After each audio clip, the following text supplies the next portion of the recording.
नमस्कार दोस्तों, आप सभी लोगों का स्वागत है एक नई वीडियो के साथ। और आज मैं आया हूं कंस का किला घूमने, जो कि मथुरा का ये काफ़ी प्रसिद्ध किला माना जाता है और ये ठीक यमुना नदी के किनारे पर स्थित है। और ये जो किला है ये भगवान श्री कृष्ण जी के मामा कंस का किला बताया जाता है। हालांकि हम इस बात का दावा नहीं करते, लेकिन मथुरा में यमुना नदी के किनारे पर ये कंस का किला ही इसे बताया जाता है। और इसका जो बाहरी दीवार है देखने में काफ़ी भव्य लगता है। तो दोस्तों आप लोग इस वीडियो में बने रहिए, आगे चल के आपको ये ऐतिहासिक किला दिखाते हैं और देखते हैं कि इस किले में क्या क्या देखने लायक है। और इस किले को द्वापर युग का बताया जाता है और तकरीबन 5000 वर्ष पुराना यह किला है। किले का बहुत सारा हिस्सा भी डैमेज हो चुका है। तो दोस्तों आप लोग इस वीडियो में पूरा देखिएगा, हम आगे चल के आपको ये पूरी ऐतिहासिक किला आपको दिखाएंगे। तो आइए हम चलते हैं। एक तरफ आप देख सकते हैं ये है यमुना नदी, जिसका पानी भी काफ़ी क्लीन है और इसमें लोग बोटिंग वगैरह भी करने के लिए आते हैं। तो चलिए दोस्तों आपको ये कंस का ऐतिहासिक किला दिखाते हैं। किले का जो बाहरी हिस्सा है आप देख सकते हैं, ये बहुत ही प्राचीन ये सब हैं और इसी से अंदाज़ा भी लगा सकते हैं कि वास्तव में ये जो किला है बहुत ही प्राचीन किला है। ये सब किले का ही अवशेष है, आप देख सकते हैं। और इसका बहुत सारा हिस्सा भी डैमेज हो चुका है।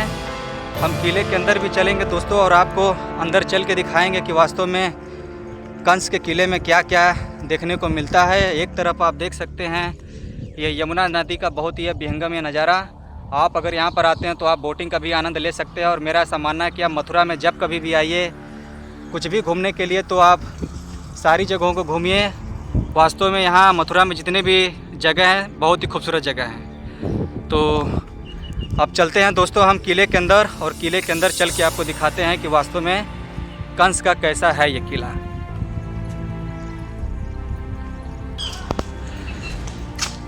फाइनली दोस्तों हम कंस किला के अंदर प्रवेश कर रहे हैं और आइए आपको दिखाते हैं कि ये 5000 साल पुराना ये कंस का किला कैसा है। हालांकि समय के साथ ये जो किला है खंडर हो चुका है, यहाँ पर बहुत कम ही अवशेष यहाँ पर देखने को मिलते हैं। तो जितना भी मिलता है आइए आपको दिखाते हैं।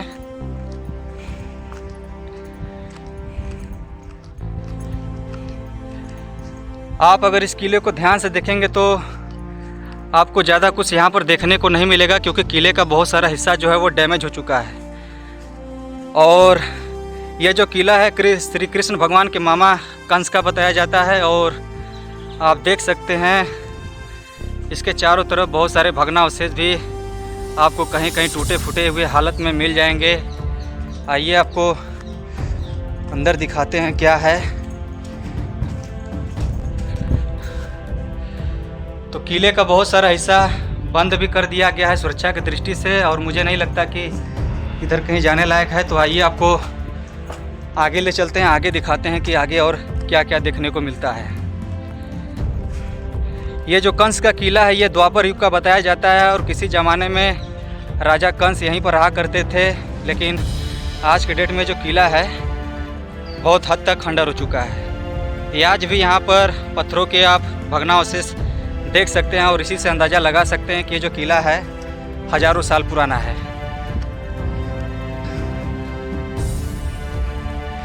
यहाँ पर अलग अलग काल में अलग अलग राजा हुए तो कुछ न कुछ इस किले पर अपना निर्माण कार्य करवाए, लेकिन समय के साथ रखरखाव न होने की वजह से बहुत सारा जो किला है वो ढहने की कगार पर भी पहुंच चुका है। तो आप देख सकते हैं यहाँ पर बहुत सारे पत्थरों के अवशेष।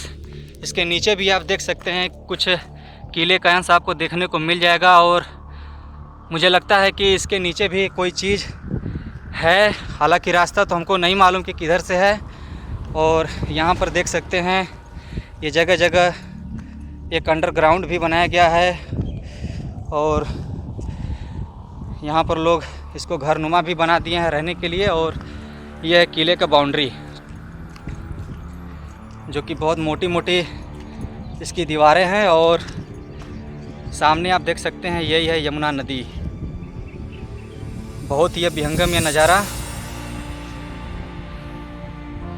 तो ये जो कंस का किला है, किसी ज़माने में राजा कंस इसी किले में रहते थे और उन्हीं का ये किला बताया जाता है। और किले का जो बाकी हिस्सा है आप वहाँ पर भी देख सकते हैं, आपको देखने को मिल जाएगा। तो बहुत ही अद्भुत और प्राचीन किला है। आइए आगे चलते हैं, आगे देखते हैं कि आगे और क्या क्या है।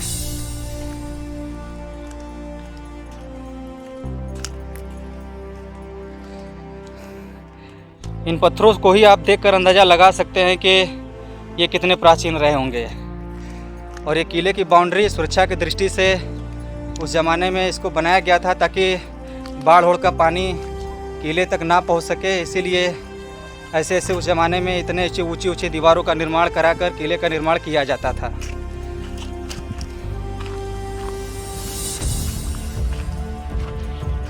इसके एक छोर पर आप देखेंगे तो बहुत ही गहरा एक कुआं भी है, जो कि आप देख सकते हैं ये सैकड़ों फीट गहरा है। और मेरा तो देख कर ही रोंगटे खड़े होंगे, क्योंकि ये बहुत ही गहरा ये कुआं है और उसी ज़माने का ये द्वापर युग का ये कुआं है, आप देख सकते हैं। और मुझे लगता है कि यहाँ पर एक ख़तरा भी है, क्योंकि ये पूरा ओपन है और वो इंसान अगर संभल कर नहीं आएगा तो शायद ये गिर भी सकता है। तो आप जब कभी भी इस किले में आइए घूमने के लिए तो इस बात का पूरी तरह से ध्यान रखिए दोस्तों।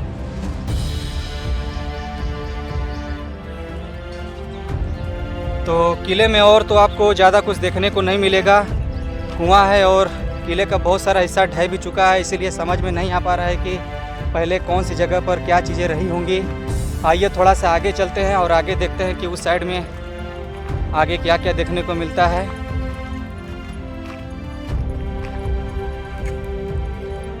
मथुरा, वृंदावन, गोकुल, बरसाना, ये सब भगवान श्री कृष्ण जी से जुड़ी हुई चीज़ें यहाँ पर आपको देखने को मिलेंगे। तो आप जब कभी भी आइए तो यहाँ पर मथुरा में तो कंस का भी किला आप ज़रूर घूमिए। यहाँ आपको ज़्यादा कुछ तो देखने को नहीं मिलेगा, लेकिन जो भी चीज़ें हैं बहुत ही प्राचीन है। और ये जो कंस का किला है लगभग 5000 साल पुराना बताया जाता है। आइए इसके एक साइड में आपको दिखाते हैं ये गंगा जी का अद्भुत नज़ारा। और किले का और भी हिस्सा दोस्तों आप देख सकते हैं, यमुना नदी के ठीक किनारे पर भी आपको इसी किले का एक भाग है, आप देख सकते हैं। तो आप सामने देख सकते हैं यमुना नदी पर एक ब्रिज भी बना हुआ है। आप यहाँ पर आते हो तो बोटिंग का भी आनंद ले सकते हैं। किले में ज़्यादा कुछ ना होने की वजह से यहाँ जो टूरिस्ट हैं, पर्यटक हैं, वहाँ पर बहुत कम ही आते हैं। और ये है किले की दीवार, जो कि काफ़ी ऊंची ऊंची इसकी दीवारें भी हैं। और ये पूरा मथुरा सिटी जो कि काफ़ी दूर में पूरा फैला हुआ है।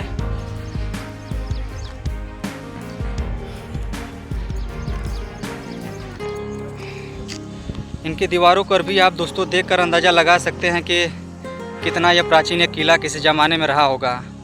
और बनाने वाले जो राजा रहे होंगे, जो कंस थे, इस किले का निर्माण बहुत ही भव्य उन्होंने बनवाया था। लेकिन समय के साथ रखरखाव न होने की वजह से जो किला है इसका बहुत सारा हिस्सा जो है डैमेज हो चुका है।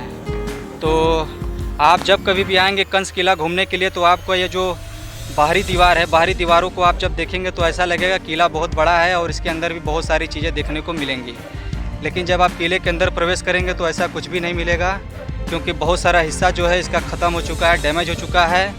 और मुझे लगता है कि ऐसी ऐसी प्राचीन धरोहरों को संरक्षण करना, उसे बचाना भी हम सब का दायित्व बनता है। पुरातत्व विभाग की भी जिम्मेदारी बनती है कि ऐसे ऐसे प्राचीन किलों को संरक्षण दे, उसका रखरखाव करे, ताकि आने वाली पीढ़ियाँ भी इस चीज़ को देख सके। इन ईंटों को भी आप देखकर पता लगा सकते हैं कि ये कितना हज़ारों साल पुराना ये होंगे, क्योंकि ये आज के ज़माने का ईंटा नहीं है। आज के ज़माने का जो ईंटा होता है वो तो भट्टी में बनता है, लेकिन पहले ये जो ईंटा थे आप देख सकते हैं ये बहुत ही मजबूत ईंटा है और इन्हीं ईंट पत्थरों का निर्माण करके इस भव्य किले का निर्माण किया गया था। इसके चारों तरफ बहुत मोटी मोटी इस किले की दीवारें हैं और उस ज़माने में सुरक्षा की दृष्टि से इतनी मोटी मोटी इन दीवारों का निर्माण इसीलिए किया जाता था ताकि दुश्मनों से पूरी तरह से महफूज रहे। तो यही था दोस्तों कंस का किला। और इस किले का निर्माण भी कंस नहीं करवाया था, और समय के साथ भी जो जितने भी राजा हुए अलग अलग काल में उन्होंने इस मंदिर पर अपना काम करवाए, या तो तोड़े या क्षति पहुंचाए। हालांकि मेरे लिए पूरी तरह से एक्सप्लेन कर पाना, इस जगह को बता पाना बहुत ही मुश्किल है। तो आप जब कभी भी यहाँ पर आएंगे तो आपको किले के बहुत सारे अवशेष अभी भी आप देखने को मिल जाएंगे, आप देख सकते हैं। तो आप जब कभी भी मथुरा में आइए तो कंस का किला भी घूमने दोस्तों आप ज़रूर आइए। यहाँ पर ज़्यादा कुछ तो आपको देखने को नहीं मिलेगा, लेकिन जो भी चीज़ें हैं बहुत ही ऐतिहासिक है और कंस ने ही इस किले का निर्माण कराया था। तो इस वीडियो को दोस्तों अब मैं यहीं पर समाप्त करूँगा। अगर आपको वीडियो पसंद आता है तो लाइक कीजिएगा, शेयर कीजिएगा और हमारे इस चैनल महादेव सफ़र को सब्सक्राइब करना बिल्कुल मत भूलिएगा। मिलते हैं आपसे अगली वीडियो में, तब तक के लिए धन्यवाद।